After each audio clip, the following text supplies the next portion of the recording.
I'm glad my best friend killed herself. I sat in the auditorium listening to the principal tell 300 of us that my best friend Krista had passed away the night before. The whispering started instantly, but all I could hear was the most popular guys in school, Drew, Spencer, and Philip, laughing like they were at a barbecue instead of an assembly announcing the death of a girl whose life they destroyed. Krista told me what those three did to her 3 months before she died. I went to a party and Philip was there. He was being so nice to me, Adrian, asking about my classes, making me laugh. She said, and got this faraway look like she couldn't believe she fell for his charm, almost blaming herself for what happened. But then I started feeling dizzy, so Philip offered to take me somewhere quiet. I followed him upstairs to a bedroom. She pressed her palms against her eyes like she was trying to push the memory back inside. Spencer was already there, sitting on the bed like he knew I was coming. Then Drew came in behind me and locked the door. I felt something cold spread through my chest because I knew what she was going to say next. The real nightmare began from that moment on. Spencer held her down. She fought back. Philip's laugh rang in her ears loud and clear. When it was over, she said, Philip patted my head like I was a dog and told me I should feel lucky that guys like them even noticed a girl like me. She reported it the next day, but the officer kept asking what she was wearing, how much she had to drink, if she'd ever flirted with Philip before. Because those boys had bright futures, nothing happened to them, and Krista couldn't live with the fact that they won. 3 months later, her mom called screaming and crying that she found her daughter dead. So there I sat in that auditorium staring at Philip while he laughed with his friends and rage settled into my bones. I made a promise on that plastic chair. All three of them were going to lose everything they cared about, and I already knew who I was going after first. Drew, the one who locked that door, the one who went along with whatever Philip said because he was desperate to belong. He had this wrestling scholarship he wouldn't shut up about. His whole future was riding on it. What he didn't know was that I'd been paying attention to things he thought nobody noticed. I'll tell you how I got him. Because watching a coward realize his future is slipping away, that part was almost worth the wait. I waited 3 days after that assembly before I made my move. I had pictures of Drew in the locker room holding a vial and syringe that definitely weren't prescribed by any doctor. Pictures of him in the bathroom stall with his shorts pulled down, needle buried in his thigh. Even had pictures of him stuffing the vials and syringes into a false bottom he'd built into his gym bag. He was taking steroids, the kind that got athletes banned for life and scholarships revoked on the spot. I confronted him outside the gym after practice. Most of the team had already left, and Drew was walking to his car alone with headphones in. He didn't see me until I stepped out and blocked his path. He pulled out one earbud and gave me this annoyed look like I was wasting his time. What do you want?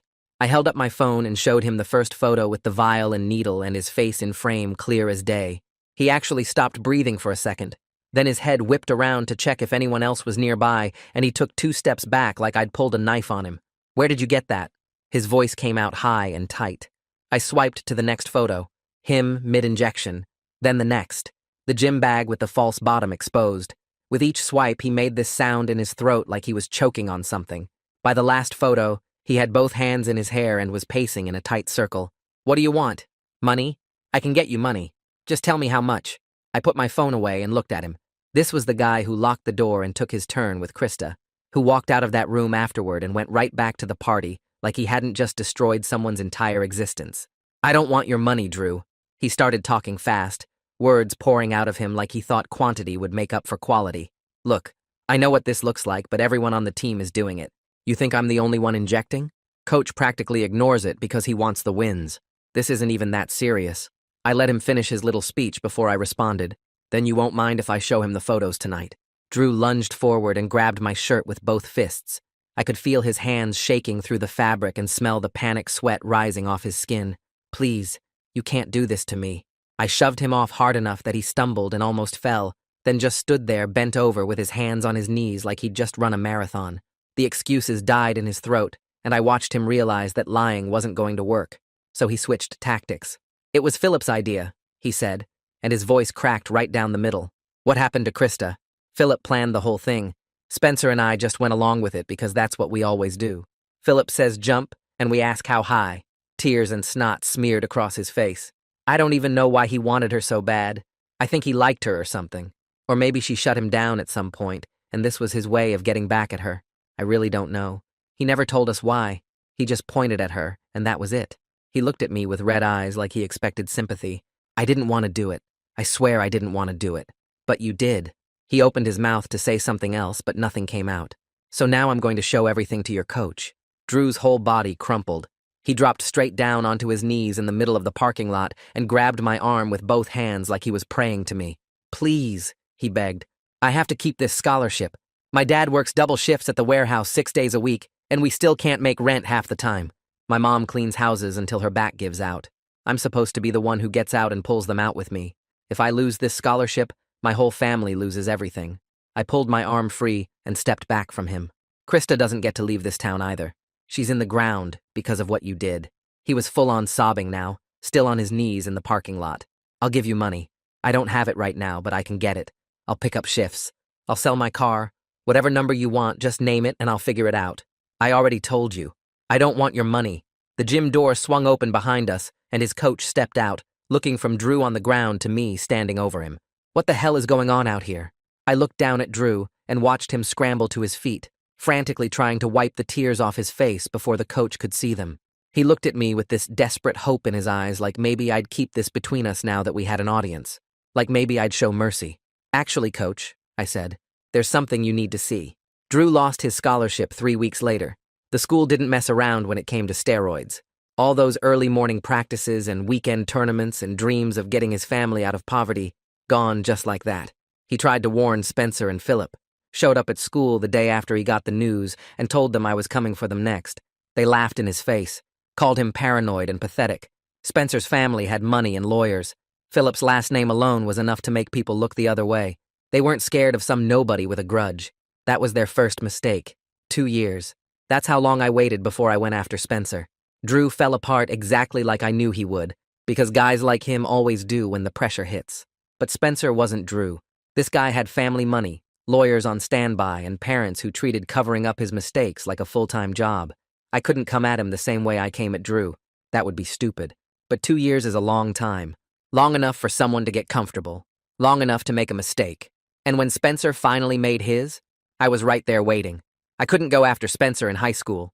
He didn't have much to lose, and even if he did, his parents would be there waiting. When a girl at school accused Spencer of grabbing her at a party, his mother had lunch with the principal, and suddenly, the girl transferred to a different district. When rumors started about what happened to Krista, his father made a donation to the athletic department, and those rumors died overnight. You can't destroy someone who has an army of adults ready to bury anything that makes them look bad. So I graduated, moved away, got a job, and I waited for Spencer to step out from behind his parents' protection and build a life of his own.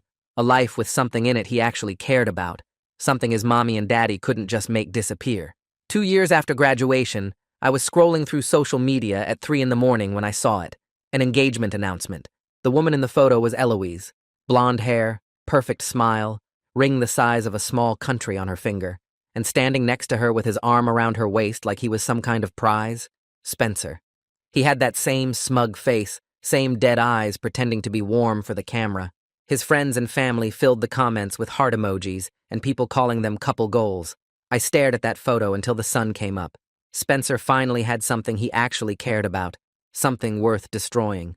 3 weeks later, I moved to his city, got a job at a coffee shop 6 blocks from his house, and started learning his routine. I knew when he left for work, came home, where he went on the weekends, and that's how I found out about the other women. Yes, women, plural. I spotted one woman leaving his apartment while Eloise was at work. She wore a short dress and had her heels in hand as she did the walk of shame at 7 a.m. The next one came 2 days later. Different girl, but same situation. By the end of the first month, 18 different women had come and gone from his house and job. I had photos of him pressing women against walls in parking garages, screenshots of dating profiles he was still active on, videos of him stumbling out of hotels with girls on his arm. I talked to these women, and 3 gave me written statements. None of them knew he was engaged. 6 weeks in, Spencer finally noticed me. I was parked across from his office when he spotted my car and marched over like he was about to drag me out through the window. He slammed his palm against my window so hard the whole car shook. I rolled it down halfway. You have 5 seconds to tell me why you've been following me before I have you arrested for stalking. His voice was filled with entitlement that only comes from never hearing the word no. You don't recognize me, Spencer? He sneered. Should I? You look like every other nobody I've ever met. My name is Adrian. I was Krista's best friend. Recognition hit him like a truck. His eyes went wide for half a second. Then he laughed. Are you serious right now? You're still crying about that? Dude, that was years ago. Get over it.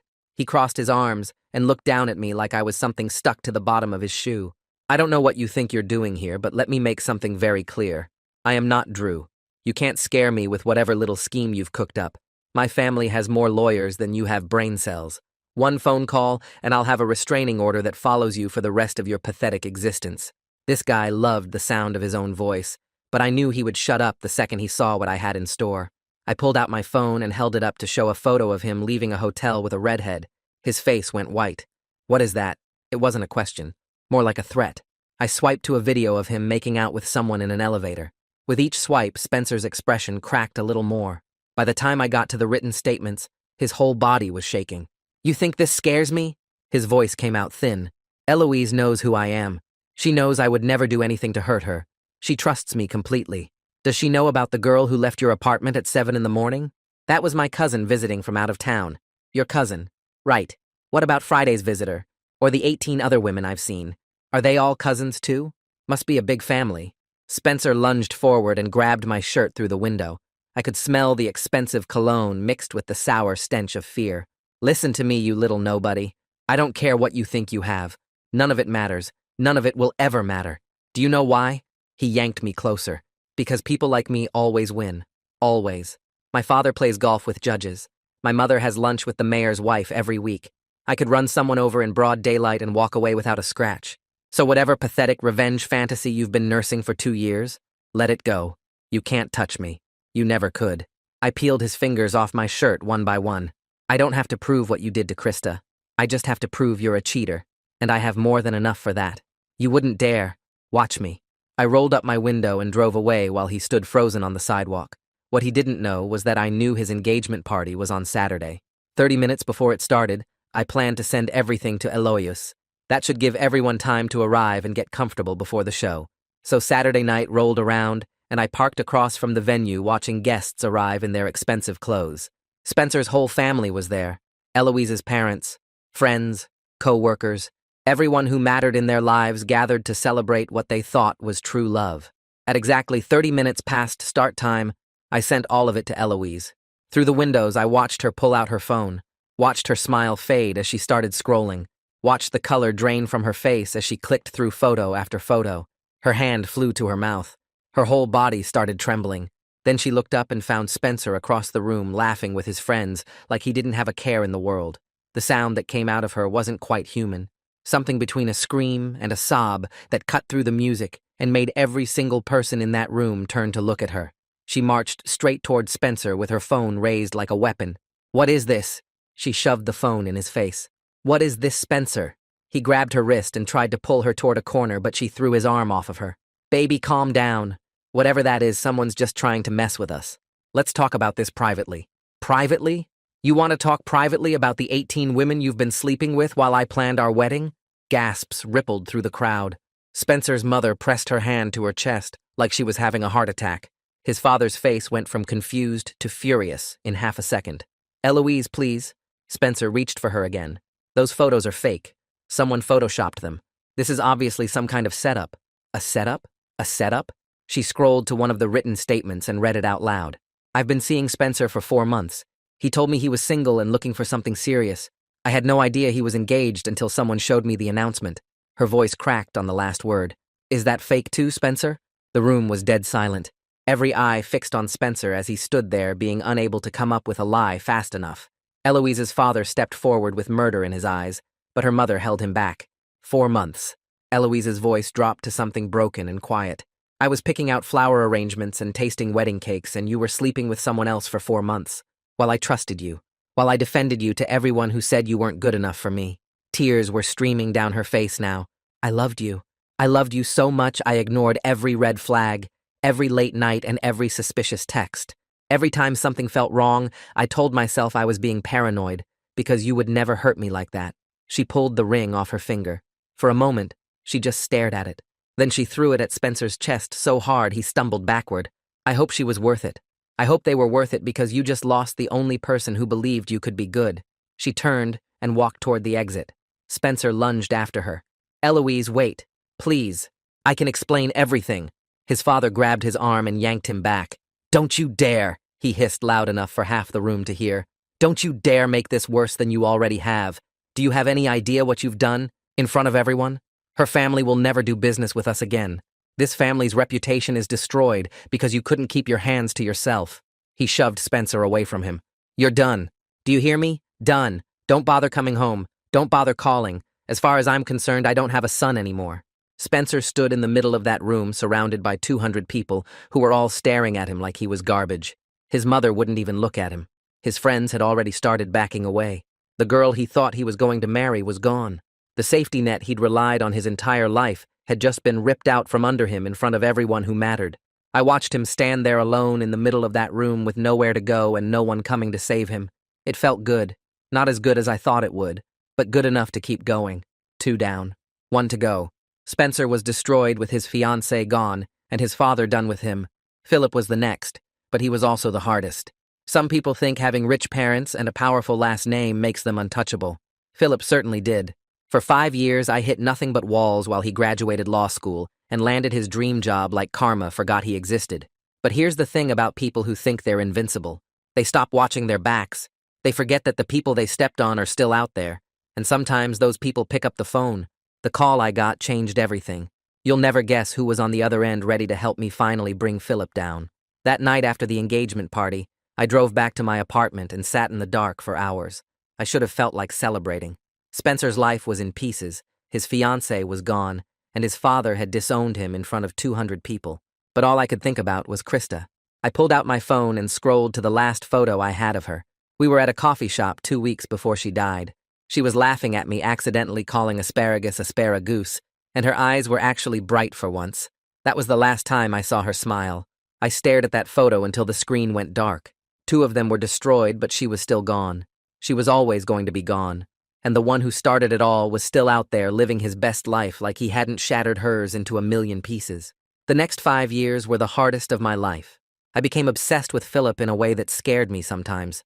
I tracked his social media constantly, and every update made me want to put my fist through a wall. He went to law school and graduated with honors. Then he got accepted to one of the most prestigious firms in the state. He'd actually built a life for himself where he could shake hands with judges and politicians at charity events while wearing suits that cost more than my rent. Every photo made me sick, but I couldn't stop looking. I'd stay up until 5 a.m., scrolling through his posts and imagining all the ways I could bring him down. Then I'd wake up the next morning and realize I still had nothing. I tried everything. I reached out to journalists, but Philip's family had connections at every major outlet. I contacted lawyers, but nobody wanted to touch a case against a family that powerful. I even tried to find the police report from when Krista reported what happened, but it had vanished from the system like it never existed. Every door I knocked on slammed in my face. Every lead dried up before I could follow it. Philip's parents had spent years building walls around their son, and I couldn't find a single crack. He passed the bar on his first try.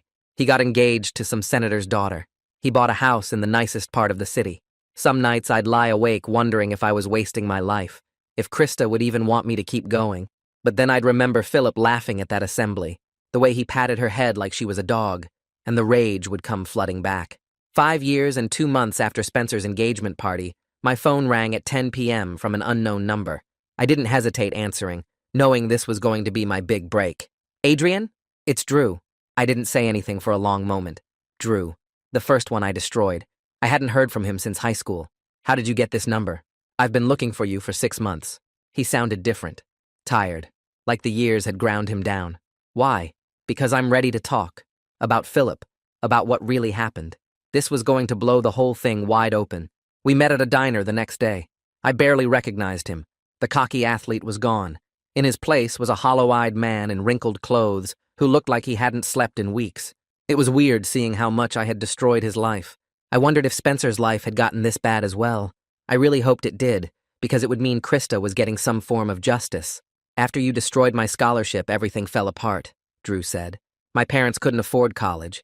They didn't hide how disappointed they were in me. With college off the table, I got into construction and worked there until I blew my back out. I've been bouncing around ever since. He never amounted to anything. But you know what the worst part is? When everything went down, Philip dropped me like I was nothing. He called me pathetic, said I was always the weakest link, just pointed at me and laughed. We were friends for 7 years, man. I spent 7 years doing whatever he told me, and the second I became a problem, he threw me away. If he was looking for any sort of sympathy, he wasn't getting an ounce out of me. I stared at him with the most stoic expression I could muster. I didn't regret a single thing I did to him. You said you were ready to talk about Philip, so talk. Drew sighed and pulled out his phone and set it on the table. I have something I've been holding on to since that night. I was too scared to use it back then, but I've got nothing left to lose, and Philip has everything to lose. He played the recording. It started with Philip saying, "Lock the door. This is going to be fun." Then Spencer laughing like they were about to play a prank on someone. My blood went cold when I heard Krista's voice. It had been so long since I heard her voice, but I had never heard it sound like this before. Her voice came out small and confused, asking what was going on. She asked Drew why he locked the door and why they were looking at her like that. Like she was their prey and they were hungry, rabid animals. She backed up as they approached her, and she bumped into furniture trying to get away from them. "Relax," Philip said, and I could hear the smile in his voice. "You should be flattered. Guys like us don't usually notice girls like you." Spencer made a joke about how other girls would kill to be in her position. Drew laughed in the background, and then Krista started begging. Please stop. Please don't do this." Her voice cracked on every word. She kept saying she wanted to go home. She kept asking them to just let her leave. I felt gross watching this happen. Part of me wanted to stop and forget this happened, but the other part of me wanted to use this as motivation to destroy Philip even more. Ruin his life, like he had ruined hers. "Shh," Philip whispered, like he was soothing a scared animal. "Don't ruin this." "Stop being so dramatic," Spencer said, and actually sounded annoyed. They were laughing the entire time, genuinely laughing like this was the funniest thing that had ever happened to them. Like her fear was entertainment and her tears were part of the game. Philip kept making comments about how pretty she looked when she cried, how he wished she'd fight back a little more because it was more exciting that way. And through all of it, I could hear Krista slowly breaking. Her begging turned to crying. Her crying turned to this horrible silence where she just stopped fighting altogether. "There we go," Philip said softly. "That's better. Good girl." At the end, his voice came through clear as day. "Clean her up and get her out of here." Spencer responded with, "Did you see her face? She looked like a broken toy." And they all laughed again. The recording ended and I couldn't move. I couldn't breathe. I just sat there staring at Drew's phone while something inside me shattered into pieces I knew I'd never put back together. My best friend. The girl who trusted me with everything. She died with those voices in her head. She died believing she was nothing because 3 monsters told her she was, while they laughed about it. I didn't even notice when Drew had switched to the Messages app and showed me texts in their group chat the day after Krista reported them to the police. Philip said, "She actually thought someone would believe her." Spencer replied, "She was a good fuck. She should be happy." Drew texted, "What if the police investigate?" Philip said, "They won't. My dad plays golf with the police chief. Who do you think they're going to believe?" Spencer said, "Besides, it's not like we ruined her. We made her more interesting. Now she has a story to tell." I actually swallowed my vomit. My hands were shaking so bad and my head was so dizzy. Why her? I just didn't get it. My voice came out broken. What did she do to him? Why did he want to hurt her so bad? Drew shook his head slowly. "I don't know. He never told us. We never asked. One minute we were drinking and the next minute Philip pointed at her across the room and said, 'That one. That's it. That's all it took.' No, there had to be a reason. A logical explanation. Some deep, twisted motive even.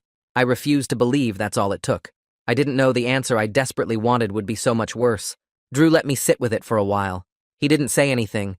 He just waited until I wiped my face and looked up at him with something new in my eyes. Purpose. It was time to bury Philip. We spent the next 3 weeks building our case. Drew wrote out everything. Names, dates, times, what each of them did and said.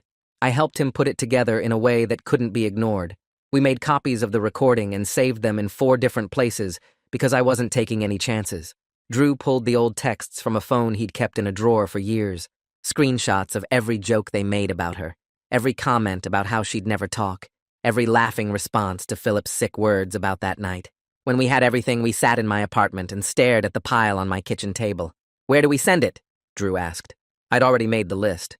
Philip's law school. The bosses at his fancy new firm. The state bar association that decides who gets to be a lawyer. Everyone standing between Philip and the future he thought he deserved. We sent everything by mail, and then we waited. The law school responded first. They opened an investigation into whether Philip broke their rules. 2 days later, the firm called him in for a meeting and took back their job offer until they knew more. The Bar Association sent a letter telling Philip he had to come in and explain himself before they'd let him practice law. One by one, the doors he'd spent years opening started closing in his face. The walls were finally coming down. Philip didn't take long to figure out who was behind it. I knew he'd come for me eventually. Guys like him always need to have the last word, always need to remind you they're above you in every way that matters. But he didn't understand that this wasn't high school anymore. This wasn't small-town cops who played golf with his daddy. The Bar Association doesn't care how much money your family has when there's a recording of you laughing while a girl begs you to stop. Philip thought he was coming to threaten me into silence. He had no idea he was walking into the moment I'd been waiting 7 years for. But what he told me about why he chose Krista, it was worse than anything I could have imagined. I spent the next 3 days waiting for the other shoe to drop. Philip wasn't the type to go quietly. Drew had warned me that Philip would come for me the second he figured out who was behind the complaints. He's not like Spencer, Drew said before we parted ways at the diner. Spencer was all bark. Philip actually bites. I believed him. I'd seen what Philip was capable of when he thought no one was watching. Now I was about to see what he was capable of when he had nothing left to lose.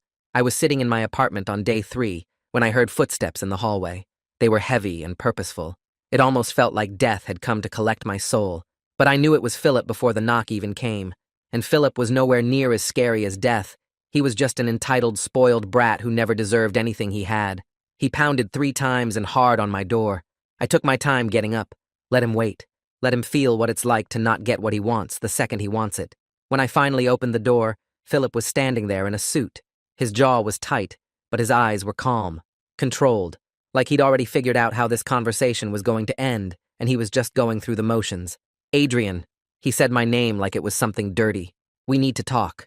I leaned against the doorframe and crossed my arms. So, talk.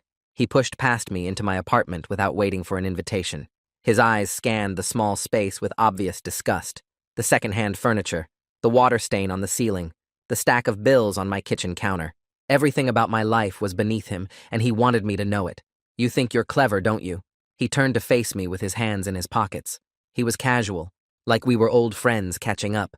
Sending all that stuff to my firm, to the Bar Association, you really thought that was going to work? It already is working. Your firm pulled their offer. The bar opened an investigation. Seems like it's working pretty well, actually. Philip laughed. Not the nervous laugh Drew had when I cornered him. Not the panicked laugh Spencer made when his world fell apart either. This was genuine amusement, as if I'd just told him a joke he found genuinely funny. You really don't get how the world works, do you? He took a step closer. My parents have been cleaning up messes for me since I was 12 years old. This is just another mess. A bigger one, sure, but still just a mess. They've already got lawyers working on it. Character witnesses lined up. A whole strategy to make this go away.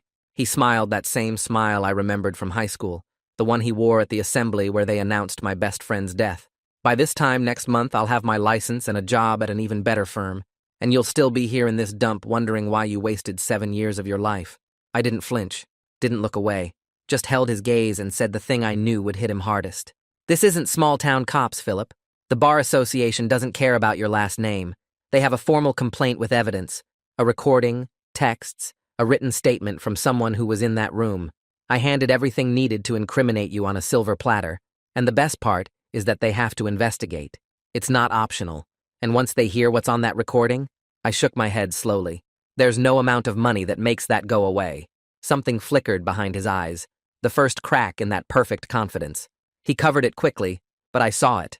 I saw him realize for the first time that maybe this wasn't going to be as easy as he thought. That recording doesn't prove anything, he said, but his voice was tighter now. It's just audio. Could be anyone. Could be edited. My lawyers will tear it apart. Your lawyers can try, but the bar doesn't need proof beyond a reasonable doubt. They just need to believe you're not morally fit to practice law. And I think a recording of you telling a crying girl to be quiet while you assault her is going to make that pretty clear. Philip's jaw twitched. His hands came out of his pockets and curled into fists at his sides. For a second, I thought he might actually hit me. Part of me wanted him to. I wanted him to give me a reason to fight back after 7 years of swallowing my rage. But he didn't. He just stood there, breathing hard and staring at me like he was trying to figure out how someone like me had managed to corner someone like him. Why? The word came out sharp, accusatory. Why do you even care this much? She wasn't your girlfriend. She wasn't your sister. She was just some girl you knew in high school.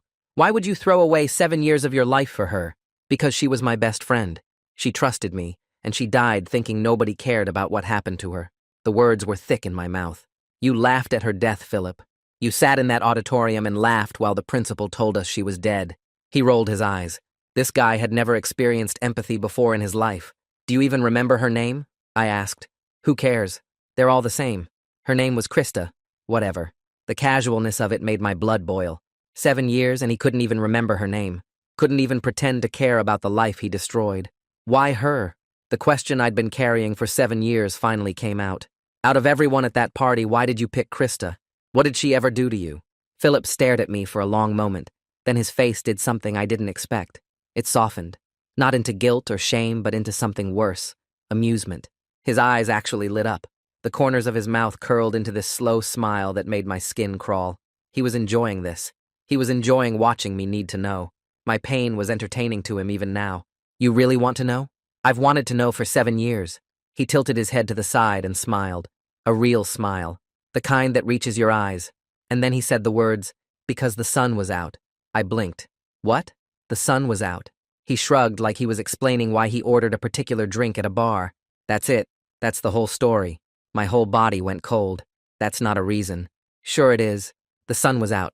That's a reason. You destroyed her life because of the sun? I didn't destroy anything. She did that to herself. All that drama afterward, the cops, the crying, that was her choice. I just had a little fun at a party.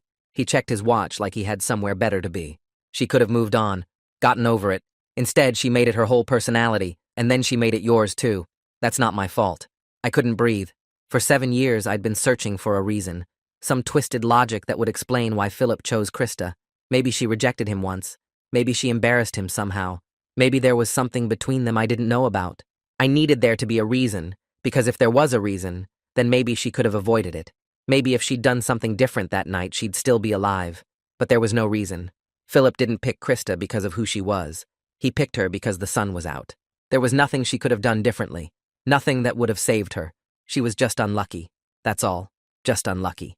You're a monster, I said, and my voice came out hollow. I'm a realist. The world is full of people who take what they want and people who let them. Your friend was the second kind. That's not my problem. He headed for the door, but stopped with his hand on the knob. Drop this, Adrian. Walk away while you still can. My parents are going to make this disappear, and when they do, I'm going to remember who tried to ruin my life. You don't want to be on my list. He left without waiting for a response. The door clicked shut behind him, and I stood alone in my apartment trying to process what he'd just told me. Because the sun was out. That was it. That was the reason my best friend was dead. 3 weeks later, I got the call. The Bar Association denied Philip's license. They said he didn't meet the moral character requirements to practice law. The firm made it official the same day.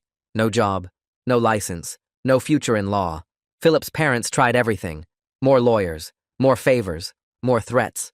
But the recording was too clear, and the evidence was too strong. For once in his life, Philip couldn't make this disappear. The texts started that same night.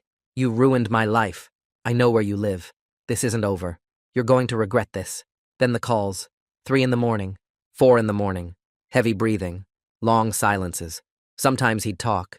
Tell me all the things he was going to do to me. How his family still had connections. How I'd never be safe.